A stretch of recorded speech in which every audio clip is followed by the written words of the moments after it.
मनुस्मृति में लिखा गया है, कभी बिना पूछे और जो अन्याय से पूछता हो ऐसे किसी को उत्तर न देवे, उसके सामने मूर्ख हो रहे।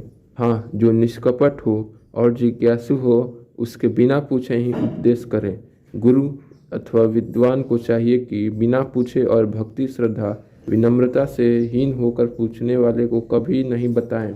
ऐसी स्थिति में जानते हुए भी विद्वान गूंगे की तरह चुप्पी लगा लें, क्योंकि अन्याय हठ दुराग्रह से छल कपट पूर्वक जो पूछता है और ऐसे प्रश्न का जो उत्तर देता है, तो ऐसे प्रश्नकर्ता एवं उत्तरदाता के में अनावश्यक विवाद बढ़ता है। दोनों में विद्वेष की भावना पनपती है और दोनों दुखी होते हैं। कभी कभी किसी स्थिति में दोनों में से एक मर जाता है। इसी तारतम्य में ऋषि कहते हैं कि जहाँ धर्म और अर्थ प्राप्त न हो और गुरु के अनुरूप सेवा भावना भी न हो, ऐसे व्यक्ति को विद्या का उपदेश नहीं देना चाहिए, क्योंकि वह उसर भूमि में श्रेष्ठ बीज बोए के समान है। जैसे बंजर भूमि में बोया हुआ बीज व्यर्थ जाता है और उसी प्रकार उक्त व्यक्ति को दी गई विद्या भी व्यर्थ जाती है। विद्या सदैव सुपात्र को देनी चाहिए, कुपात्र को भूलकर भी नहीं। एक आख्यान प्रचलित है कि एक बार विद्या विद्वान के ब्राह्मण के पास आकर बोली कि मैं तेरा खजाना हूँ, तू मेरी रक्षा कर।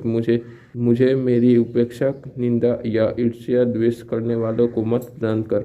इस प्रकार से मैं महत्वपूर्ण और शक्ति संपन्न बन सकूंगी। जिस शिष्य को तुम पवित्र, जितेंद्रिय और जिज्ञासु समझते हो, उस शिष्य को ही मुझे प्रदान करो। वह मेरी रक्षा एवं वृद्धि करने में समर्थ है। आशय यह है कि ज्ञान बहुत सोच समझकर सुपात्र को ही देना चाहिए।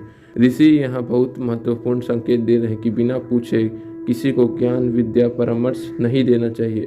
इससे उस व्यक्ति को कोई लाभ नहीं होता और दाता का भी अनादर होता है और प्रदत्त ज्ञान, परामर्श का भी। कभी कभी तो इसके बहुत बुरे परिणाम भी देखे और सुने गए हैं।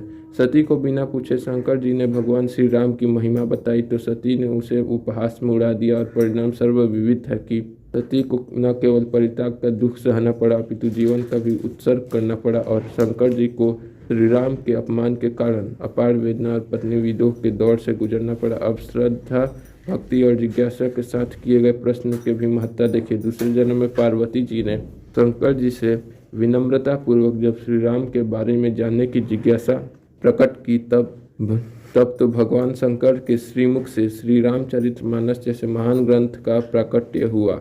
इसी प्रकार किंकर्तव्य में विमूढ़ हुए अर्जुन ने जब कुरुक्षेत्र में भगवान के समक्ष पूर्ण समर्पण कर श्रद्धा भाव से शिष्यता ग्रहण कर अपने उचित कर्तव्य को जानने के बारे में प्रश्न किया, तो संसार के सर्वश्रेष्ठ कर्तव्य शास्त्र श्रीमद् भगवत गीता का जन्म हुआ। स्पष्ट है कि श्रद्धा भक्ति पूर्वक किए गए प्रश्नों के उत्तर से प्राप्त महाज्ञान से प्रश्नकर्ता का तो कल्याण होता ही है, उस ज्ञान से सारे लोक का भी हित होता है।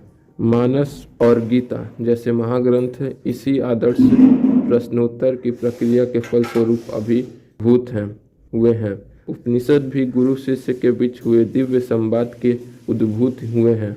अतएव ज्ञान अथवा परामर्श हर किसी को नहीं देना चाहिए, केवल सुपात्र ही ज्ञान का अधिकारी होता है।